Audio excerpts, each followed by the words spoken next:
السلام علیکم ورحمۃ اللہ وبرکاتہ۔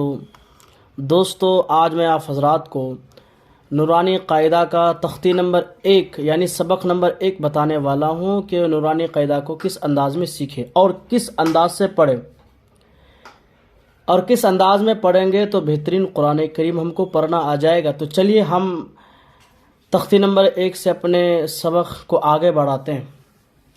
دیکھو آپ حضرات دیکھ سکتے ہیں کہ یہاں لکھا ہوا ہے تختی نمبر 1، تختی نمبر 1 یعنی سبق نمبر 1۔ اب یہ جو الف سے لے کے یہاں تک ہے یہ ہمارا سبق نمبر 1 ہوا۔ اس کے بعد یہاں لکھا ہوا ہے مفردات۔ اب لوگ بولتے ہیں بھائی مفردات کا مطلب کیا، کیونکہ جو پڑھے نہیں ہیں اس کو مفردات کا معنی اس کو سمجھ میں نہیں آئے گا، اس لیے آپ حضرات کو میں بتانے والا ہوں تختی نمبر 1 مفردات۔ مفردات کا مطلب الگ الگ حرف، الگ الگ حرف۔ یہ جو آپ کو نظر آ رہا ہے کھانچہ بنا ہوا ہے، اس کا جو جگہ بنا ہوا ہے اس کو مفردات کہتے ہیں، اس حرف کو مفردات کہتے ہیں۔ اب معلوم ہو گیا ہوگا آپ حضرات کو تختی نمبر 1 تو معلوم ہو گیا مفردات کا مطلب، کہ آپ کو معلوم ہو گیا کہ الگ الگ حرفوں کو مفردات کہتے ہیں۔ اب اس کے بعد لکھا ہوا ہے بسم اللہ الرحمن الرحیم ربی یسر ولا تعسر وتمم بالخیر وبک نستعین یا فتاح ربی زدنی علما، ربی زدنی علما۔ یہ دعا جو ہے ہمارے ذہنوں کو تیز کرنے کے لیے ہے، کیونکہ یہ جب دعا کو پڑھتے ہیں اللہ پاک جو ہماری دل و دماغ میں طاقت دیتی ہے۔ جب اس دعا کو پڑھتے ہیں تو ہمارے دل و دماغ میں بات جلد سے اثر کرتی ہے اور بیٹھ جاتی ہے۔ تو اس حضرات آپ تمام حضرات جو اس دعا کو سیکھنے کی کوشش کریں اور ہر سبق سے پہلے اس دعا کو پڑھنے کا عادی بنائے الحمدللہ، تاکہ اس کی برکت سے ہمارے علم میں اللہ پاک برکت دے۔ اب چلیے اب الف کو کس طرح سے ادا کریں۔ الف الف آپ کو پڑھنے میں بھی معلوم کرنا چاہیے کہ الف یعنی دونوں ہونٹوں کو ملا کر کے اس کی جو آواز ہے، اس کی جو سانس کی جو ہوائیں ہے اس کو اوپر پھینکنا چاہیے۔ الف الف، اور اپنے ہاتھوں کو جو ہے اوپر اٹھا کر کے دیکھیں کہ ہماری جو ہے منہ کی جو سانس کی ہوا جو ہے اوپر جاتی ہے یا نیچے جاتی ہے۔ الف بولے تو نیچے یعنی خراب دکھتا ہے۔ الف الف، اب اس طرح سے ہم جب اپنی سانس کی آواز کو اوپر پھینکتے ہیں تو اس کو ادا کرنے میں بہترین اور نرم محسوس ہوتا ہے۔ الف، اس کے بعد یہ ہے با، با دونوں ہونٹوں کو کھول دے ملا کر کے با، اور کھینچ کر پڑے با۔ اب یہ ہوا تا، تا۔ دیکھو دوستو یہ جو حرف ہے اس کے اوپر آپ جو ہے ذرا دماغ لگائیے گا کہ با کو کس طرح ادا کرتے ہیں اور تا کو کس طرح ادا کرتے ہیں۔ تو اب اس کو کس طرح سے ادا کریں۔ تا تا تا، یعنی دونوں دانتوں کے درمیان جو ہے زبان کو لگائے، اس کے بعد پھر منہ کو کھول دے، تا تا کھینچ کر پڑے، تاکہ جو ہے آپ کی زبان صاف ہو جائے گی۔ اس کے بعد یہ ہے سا، سا سا سا، یہ دونوں دانت جو ہے دونوں دانتوں کو ملا کر اس کے بعد زبان کی جو تھوڑی ہے اس کو تھوڑا سا باہر نکالے، اس کے بعد یہ حرف ادا ہو جائے گا سا سا سا۔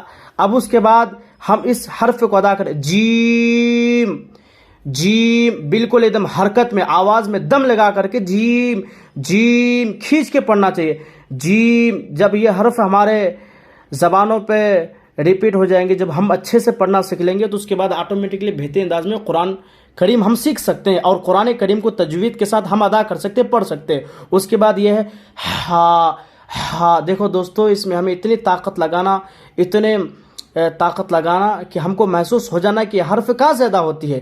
اب ایک زبان سے بھی ہم ادا کر سکتے تھے ہا، نہیں ہا۔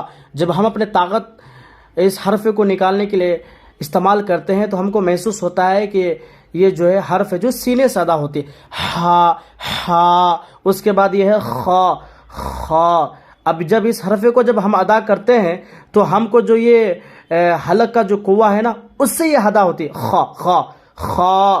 اب یہ ہے دال، دال دال۔ اب یہ ہے ذال۔ اب یہ حرف ہمیں کہاں سے ادا کرنا پڑے گا؟ تو ظاہر سی بات ہے کہ جس جگہ سے ہم سا کو ادا کرتے ہیں اسی جگہ سے ہم زال کو ادا کر سکتے ہیں۔ زال زال زال زال زال، یعنی دونوں دانتوں کو جو ہے ملا کر اس کے بعد زبان کی تھوڑی سی اس میں رکھ کر کے پھر اس کے بعد منہ کو کھول دے. اس طرح سے ہمارا ذال حرف ادا ہو جائے گا. ذال. اور را یا موٹا کرے را. اب یہ ہے زا. زا. یہ حرف میں ہمیں ذرا غور و فکر کرنا چاہیے کیونکہ یہ ذال ہے، یہ زا ہے. اس کے بعد یہ سین، اس کو موٹا نہیں کرنا ہے. سین. سین زبان، یہ زبان ہی سے ادا کرنا ہے منہ سے. سین. اب اس کو جو ہے موٹا کرنا ہے. شین. شین.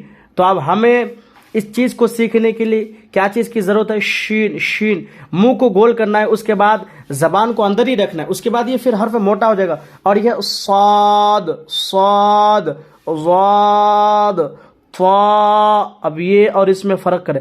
یہ ہے تا، یہ ہے طا، یہ ہے ظا، اور یہ ہے عین. عین. یہ ہے غین. غین. غین. اب یہ ہے فا. فا. کیونکہ دیکھو دوستو، یہ حرف جب تک ہمارا ادا نہیں ہوگا اچھے انداز سے، اس وقت تک ہم قرآن کریم کو سیدھے نہیں پڑھ پائیں گے. یہ ہے فا. اب ہمیں یا ٹھہر کر کے حرف کو جہاں جہاں سے ادا کرتے وہاں سے ہم کو نکالنے کی کوشش. اب اس کے بعد آ گیا قاف. اب اس قاف کو کس طرح سے ادا؟ قاف. یہ بھی جو ہے حلق سے، حلق سے قاف. قاف. اب حلق سے ہمیں ادا کرنے کے لیے جو حلق ہے نا، یہ ہمارا جو گلے کا قوہ ہے نا، وہاں سے ادا کرنا. اب یہ ہے کاف. کاف. یہ ہمارے منہ سے ہی ادا ہو جاتا ہے. یہ ہے لام، کھینچ کے لام. یہ ہے میم. میم. دونوں ہونٹ کو ملا کے اس کے بعد کھولے. میم. اس کے بعد پھر آخر میں دونوں ہونٹوں کو ملا لے. یہ ہے نون. نون. نون. نون. نون کا مطلب کیا ہے؟ منہ کو گول پھرائے، اس کے بعد نون ادا ہو جائے گا. واو. واو. دونوں ہونٹوں کو گول کر کے پھر جو ہے نا گول کرنا ہے. واو. واو. ہا. یہ زبان سے ادا کرنا ہے. ہا. ہا. اور یہ ہے حمزہ. حمزہ. اس کے بعد یا. یا. دوستو آج ہمارا جو ہے سبق نمبر 1 اس طرح سے ہم کو سیکھنا ہے. اس کے بعد یہ جو آپ کو نقطہ ہے، اس کے بعد آپ حضرات کو یہ نقطوں کی پہچان اور یہ حرف جو ہے الگ الگ دکھتا ہے، اس کی کیا صورت حال ہے، اس کو کس طرح سے پڑھنا چاہیے، اگلے سبق میں انشاءاللہ بتانے والا